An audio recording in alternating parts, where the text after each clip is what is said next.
दोस्तों, एक नई नवेली दुल्हन की गला काटकर इतनी बेरहमी के साथ हत्या कर दी जाती है। एक व्यक्ति इतना बड़ा सा चाकू लेकर आता है और उस नई नवेली दुल्हन की बाल पकड़कर उसके गले को जब तक काटता रहता है जब तक उसकी सांसें नहीं थम जाती।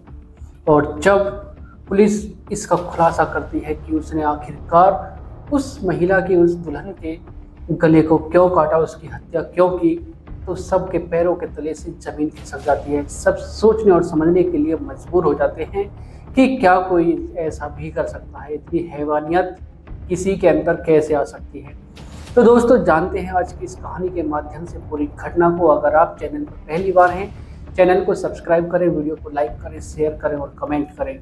बेल आइकन ज़रूर दबाएं जिससे कि मेरे आने वाली हर एक वीडियो आप तक पहुंच सके और आप क्राइम से रूबरू हो सके। तो दोस्तों, चलते हैं हर बार की तरह, जानते हैं शुरू से आखिर तक पूरी घटना को।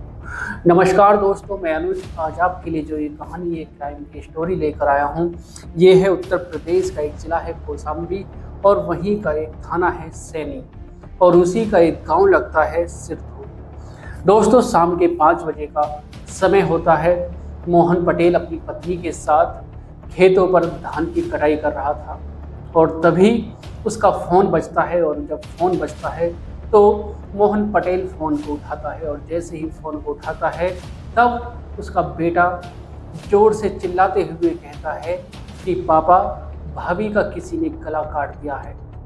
और जैसे ही वो सुनता है उसके पैरों के तले से ज़मीन खिसक जाती है और वो अपनी पत्नी के साथ दौड़ा दौड़ा अपने घर पर आता है। और जब घर पर आकर देखता है तो वो सुन्न हो जाता है और उसका दिमाग भी काम नहीं करता। दोस्तों, जैसे ही वो अपनी बेटे की पत्नी को ज़मीन पर पड़ा देखता है, उसके पैरों के तले से ज़मीन खिसक जाती है और उसकी जो पत्नी होती है उसका भी रो रो कर बुरा हाल हो जाता है। दोस्तों, उसके बाद उस महिला को, उस दुल्हन को, उस लड़की को हॉस्पिटल ले जाया जाता है। और जब हॉस्पिटल ले जाया जाता है तो डॉक्टर कहते हैं कि इनकी मौत हो चुकी है, इनकी सांसें रुक चुकी हैं, नब्ज़ थम चुकी है। दोस्तों, जो मोहन पटेल है, इसका एक बड़ा बेटा है जिसका नाम दिलीप पटेल होता है और दिलीप पटेल की पत्नी अंजलि होती है जिसकी गला काट कर हत्या कर गई थी। दोस्तों, दिलीप पटेल की शादी अभी 5 महीने पहले ही हुई थी और उसके बाद पुलिस आती है और पुलिस अपने तरीके से छानबीन, पूछ पड़ताल करती है, जांच पड़ताल करती है। और जब पुलिस पूछती है कि आखिरकार इस महिला को, इस अंजलि को लास्ट बार किसने देखा, दोस्तों, जब वो बताता है कि एक उनका भांजा होता है दिलीप का, वो कहता है कि मैंने देखा जब मैं ट्यूशन जा रहा था तब 3 लड़के बाइक पर आए थे और उनके हाथ में मिठाई का डिब्बा था। तब मैंने सोचा कि कोई रिश्तेदार होगा। उन्होंने पूछा कि घर पर कौन है और वो घर में अंदर चले गए। मैंने सोचा कि कोई रिश्तेदार होगा, मैं ट्यूशन के लिए चला गया और जब मैं ट्यूशन पढ़कर वापस आया तब मैंने देखा कि जो मामी थी ये ज़मीन पर पड़ी हुई थी और इनका गला कटा हुआ था।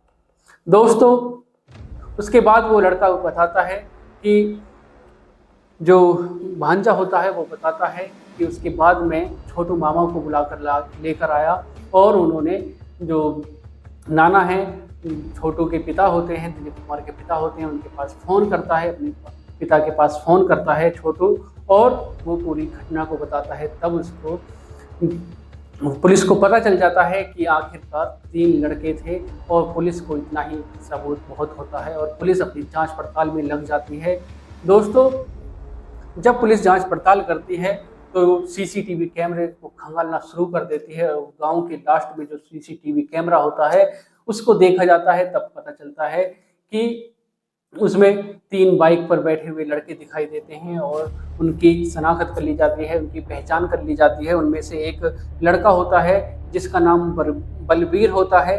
बलवीर कोकराज निहालपुर का रहने वाला होता है और जब पुलिस को उसकी लोकेशन पता चलती है, पुलिस उसको चारों तरफ से घेर लेती है और उसको गिरफ्तार कर लेती है। वो भागने की कोशिश करता है लेकिन पुलिस उसके पैर में गोली मारकर उसको गिरफ्तार कर लेती है और जब उससे पूछताछ की जाती है जब वो पूरी कहानी को बताता है तो सबके पैरों के तले से ज़मीन खिसक जाती है।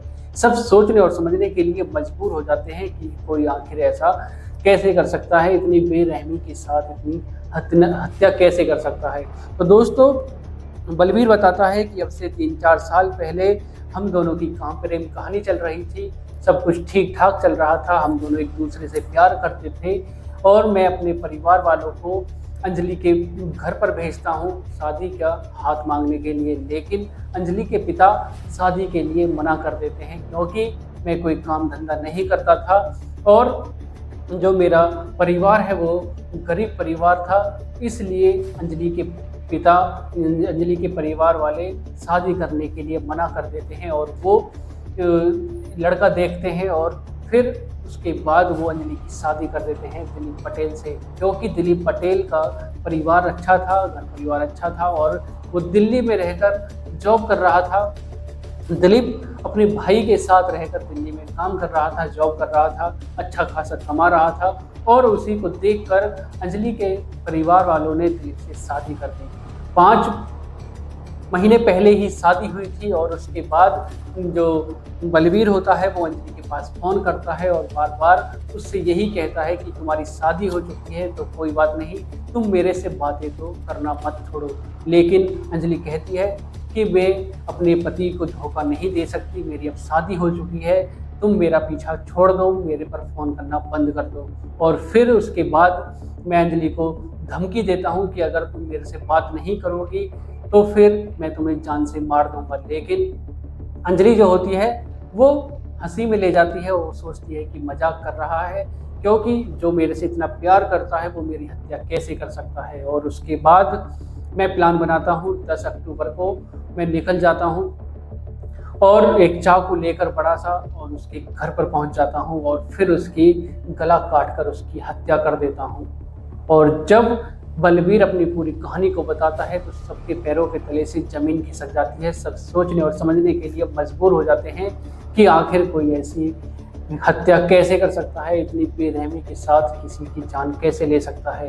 तो दोस्तों, उसके बाद पुलिस बलबीर को गिरफ्तार कर लेती है और इस कहानी को जो सुनाने का मकसद है दोस्तों यही है कि अगर आप किसी से प्रेम करते हो तो उसका साथ हमेशा निभाओ और उसके हम साथ जीने मरने की पहले कस्में खाते हैं और फिर उसको छोड़ देते हैं। तो इसीलिए आजकल जो ये ऐसे केस हैं ये बढ़ते जा रहे हैं। पहले एक दूसरे से प्यार करते हैं और फिर उनको छोड़ देते हैं। लड़के भी ऐसे ही करते हैं और लड़कियां भी ऐसे ही करती हैं। दोस्तों, आज की जो ये कहानी है इसको सुनाने का उद्देश्य किसी को परेशान करना नहीं, किसी का दिल दुखाना नहीं, बल्कि आपको जागरूक करना है, सचेत करना है, सावधान करना है। सतर्क रहें, सावधान रहें, सुरक्षित रहें। अगर किसी से प्यार करो तो हमेशा उसका साथ निभाओ और फिर जब लड़का या लड़की एक दूसरे से प्यार करते हैं उनको आदत पड़ जाती है और जब वो कोई उनको छोड़कर चला जाता है तो उनकी जो आदत होती है और वो उनका जो प्यार होता है एक दूसरे के साथ रहने की, जीने मरने की जो कस्में खाते हैं वो सब उनकी टूट जाती हैं और फिर उस गुस्से में, उस बेकाबू में इंसान कुछ भी कर देता है। तो दोस्तों, मिलते हैं एक और घटना के साथ। आज के लिए सिर्फ इतना ही। अगर आप चैनल पर पहली बार हैं, चैनल को सब्सक्राइब करें, वीडियो को लाइक करें, शेयर करें और कमेंट करें। बेल आइकन ज़रूर दबाएं जिससे कि मेरे आने वाली हर एक वीडियो आप तक पहुंच सके और आप क्राइम से रूबरू हो सकें। तो दोस्तों, मिलते हैं एक और घटना के साथ। नमस्कार, जय श्री श्याम।